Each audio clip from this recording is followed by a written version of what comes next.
নমস্কার, আমি শিবনাথ। আর আপনারা দেখছেন প্রতিবন্ধী মানুষদের জন্য একমাত্র নিউজ চ্যানেল সাগর বাংলা। সাগর বাংলা চ্যানেলে সবাইকে স্বাগত জানাচ্ছি। সুপ্রিয় দর্শক বন্ধুরা, আজকের এই বিশেষ প্রতিবেদনে আমরা আলোচনা করব একটি গুরুত্বপূর্ণ ও বিভ্রান্তিকর প্রশ্ন নিয়ে। পশ্চিমবঙ্গে প্রতিবন্ধী ভাতা গ্রহণকারী ব্যক্তিরা কি যুবসাথী প্রকল্পের জন্য আবেদন করতে পারবেন? সরকারি নিয়ম কি বলছে, বাস্তবে কি হচ্ছে, আবেদনকারীদের কি করা উচিত? আজকের এই বিশেষ প্রতিবেদনে আপনাদের জন্য থাকছে পূর্ণাঙ্গ বিশ্লেষণ ও সুনির্দিষ্ট পরামর্শ। অত্যন্ত গুরুত্বপূর্ণ এই প্রতিবেদনটির সঙ্গে প্রথম থেকে শেষ পর্যন্ত থাকার জন্য সাগর বাংলা চ্যানেলের পক্ষ থেকে আবেদন জানাচ্ছি। চলুন আজকের এই গুরুত্বপূর্ণ প্রতিবেদন থেকে আমরা বিস্তারিতভাবে জেনে নিই পশ্চিমবঙ্গের প্রতিবন্ধী মানুষরা যুবসাথী প্রকল্পের জন্য আবেদন করতে পারবেন কিনা।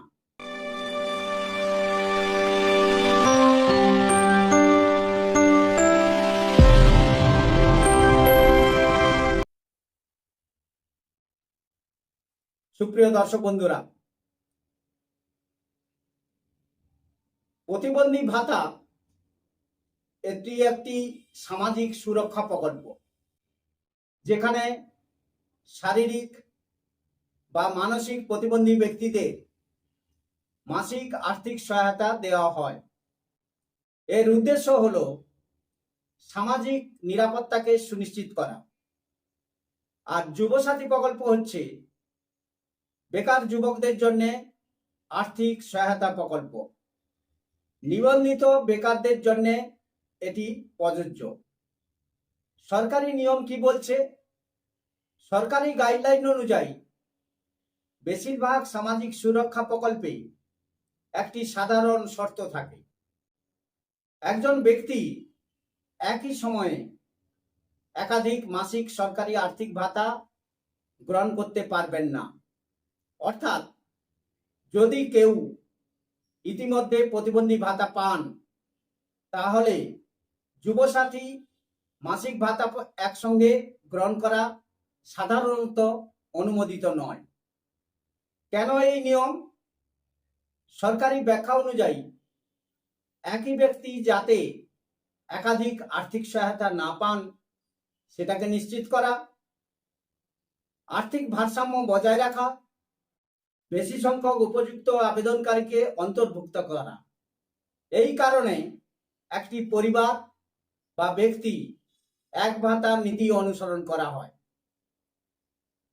অনেক আবেদনকারী প্রথমে যুবসাথীর জন্য আবেদন করেন, আবেদন গ্রহণও হয়, কিন্তু যাচাইয়ের সময় যদি দেখা যায় যে তিনি প্রতিবন্ধী ভাতা পাচ্ছেন, তাহলে তার আবেদন বাতিল হতে পারে। ভবিষ্যতে সরকার টাকা ফেরত চাইতে পারে। এছাড়াও কালো তালিকাভুক্ত হওয়ার ঝুঁকিও থেকে যায়। তাহলে করণীয় কি? আগে নিশ্চিত হন যে এই বেকার ভাতা এবং প্রতিবন্ধী ভাতা এই দুটি প্রতিবন্ধীরা একসঙ্গে করতে পারবে কিনা। আর সেই নিশ্চিত হওয়ার জন্যে আপনার পাশাপাশি যে ব্লক অফিস আছে, ব্লক ডেভেলপমেন্ট অফিস, সেখানে গিয়ে আপনি লিখিতভাবে জেনে নিন আপনার ক্ষেত্রে দুটি ভাতা একসঙ্গে প্রযোজ্য কিনা। প্রতিবন্ধী ভাতা যদি বেশি হয় তাহলে আপনি সেটি রাখা নিরাপদ হতে পারে। আর যুবসাথী ভাতা যদি বেশি হয়, প্রতিবন্ধী ভাতা ত্যাগ করে আবেদন করতে পারেন।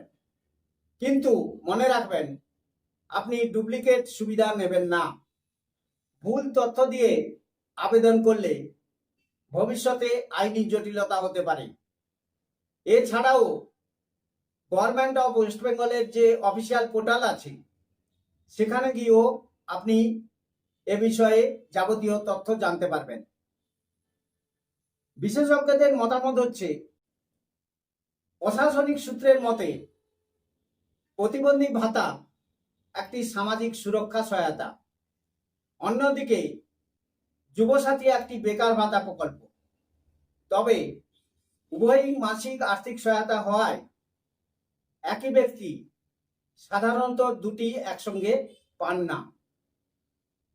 প্রতিবন্ধী ভাতা পেলে স্বয়ংক্রিয়ভাবে যুবসাথী পাওয়া যাবে না, আর সরকারি নিয়ম অনুযায়ী যে কোনো একটি ভাতা আপনাকে বেছে নিতে হবে। সঠিক সিদ্ধান্ত নেওয়ার আগে অবশ্যই অফিসিয়ালভাবে আপনি যাচাই করুন। তবে আমরা সাগর বাংলার পক্ষ থেকে মনে করছি এটি একটি রাজনৈতিক গিমিক ছাড়া আর কিছুই নয়। এখানে প্রতিবন্ধী মানুষদেরও বঞ্চনা করা হয়েছে, তাদের বঞ্চনার ছবিটি কিন্তু স্পষ্ট হয়েছে। যদি সরকার চাইতেন প্রতিবন্ধীদের উন্নয়ন করতে, তাহলে প্রতিবন্ধীরাও এই প্রকল্পে আবেদন করতে পারবেন, এই কথাটি সরকারের পক্ষ থেকে উল্লেখ করা হতো। কিন্তু সেই ধরনের কথা এই প্রকল্পে কোনো রকম উল্লেখ করা হয়নি। তাই আপনারা অত্যন্ত ভাবনা চিন্তা করে সব জেনে বুঝে এই প্রকল্পের জন্য আবেদন করবেন, নতুবা ভবিষ্যতে আপনাদের প্রতিবন্ধী ভাতাও বন্ধ হয়ে যেতে পারে। সুপ্রিয় দর্শক বন্ধুরা, সরকারি প্রকল্পের সুবিধা পেতে গেলেও শুধু আবেদন করলেই হয় না, জানা দরকার নিয়ম, শর্ত এবং সম্ভাব্য ঝুঁকি। প্রতিবন্ধী নাগরিকদের জন্য আর্থিক সহায়তা অত্যন্ত গুরুত্বপূর্ণ। তাই ভুল তথ্য বা বিভ্রান্তির কারণে যাতে কেউ সমস্যায় না পড়েন, সেই কারণেই আজকের এই বিশেষ প্রতিবেদন আপনাদের সামনে তুলে ধরলাম। সুপ্রিয় দর্শক বন্ধুরা, আজকের এই প্রতিবেদনটি আপনাদের কেমন লাগলো আপনারা অবশ্যই কমেন্টস করে আমাদের কমেন্টস বক্সে জানাবেন। সেই সঙ্গে যারা ব্লক অফিসে এই সংক্রান্ত যাবতীয় তথ্য নেওয়ার জন্য যাবেন, তারা কি ধরনের তথ্য পেলেন সেটিও আমাদের কমেন্টস বক্সে আপনারা লিখে জানাবেন, কারণ সমস্ত দর্শক বন্ধুদের সেক্ষেত্রে উপকৃত হবেন সমস্ত দর্শক বন্ধুরা। আজকের পর্বে এই পর্যন্ত। আবার আপনাদের সঙ্গে দেখা হবে নতুন কোনো পর্বে। আপনারা ভালো থাকবেন, সুস্থ থাকবেন, সাগর বাংলা চ্যানেলের সঙ্গে থাকবেন, কারণ সাগর বাংলা একমাত্র চ্যানেল যারা প্রতিবন্ধীদের পাশে, প্রতিবন্ধীদের সাথে থেকে প্রতিবন্ধী মানুষদের উন্নয়নের কথা তুলে ধরে। নমস্কার।